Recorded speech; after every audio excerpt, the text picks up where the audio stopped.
कैसे हैं आप सब लोग? उम्मीद करती हूँ अच्छे होंगे, स्वस्थ होंगे, अपनी पढ़ाई अच्छे से कर रहे होंगे।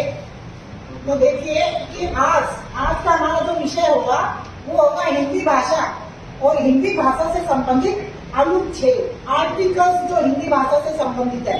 देखो वैसे तो बहुत सारे अनुच्छेद है, बहुत सारे अनुच्छेद है ना, लेकिन हमें क्या हिंदी, अब वही बात है बेटा, मैं आप लोगों को हिंदी पढ़ाती हूँ तो मैं और अनुच्छेद से मुझे क्या मतलब है, मुझे मतलब किससे है, अपने हिंदी भाषा से संबंधित जो अनुच्छेद हैं।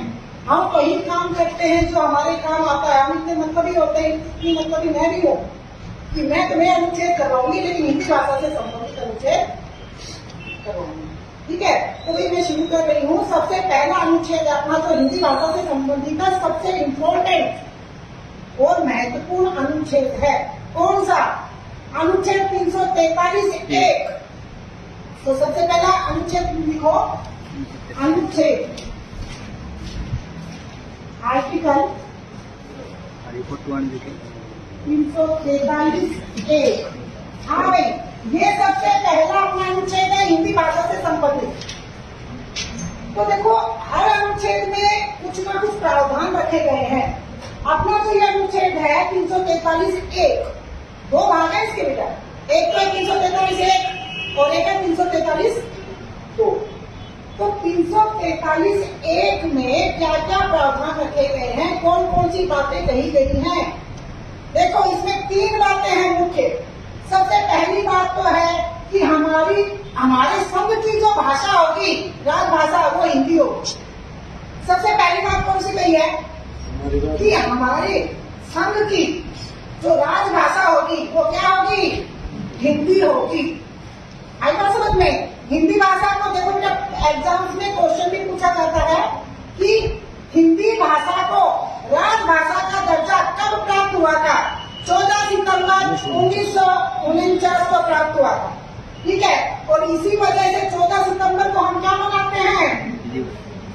राष्ट्रीय हिंदी दिवस के रूप में मनाते हैं 14 सितंबर को। क्यों? क्योंकि इस दिन हमारी हिंदी भाषा को राजभाषा का दर्जा प्राप्त हुआ था। और ये बात अनुच्छेद 343(1) में कही गई है कि हमारे संघ की जो भाषा होगी, राजभाषा होगी, वो क्या होगी? हिंदी। सही बात नहीं? अब दूसरी बात क्या कही है? दूसरी बात कही है कि लिपि जो होगी वो देवनागरी होगी। क्या होगी? राजभाषा हिंदी होगी, ये बात कही है। दूसरी बात क्या है कि जो राजभाषा हिंदी की लिपि क्या होगी? देवनागरी। अच्छा ये बताइए, देवनागरी लिपि किन किन भाषाओं की लिपि है? देखो देवनागरी लिपि हिंदी, संस्कृत, नेपाली और मराठी, सभी भाषाओं की लिपि जो है देवनागरी है।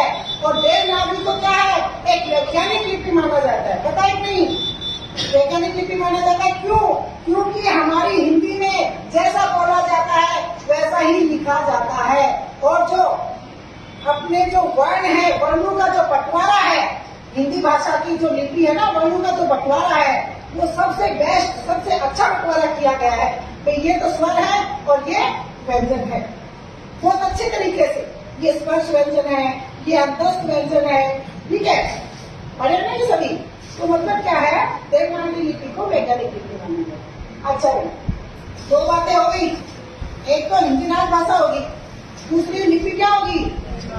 देवनागरी होगी। एक तीसरी बात भी है भाई इसमें, अंकों का रूप अंतरराष्ट्रीय रूप होगा। अंकों का रूप क्या होगा? अंतरराष्ट्रीय रूप होगा। अंतरराष्ट्रीय रूप कौन सा? देखो सबसे पहले तो अंकों का देवनागरी। अच्छा देवनागरी अंक कौन से हैं? देवनागरी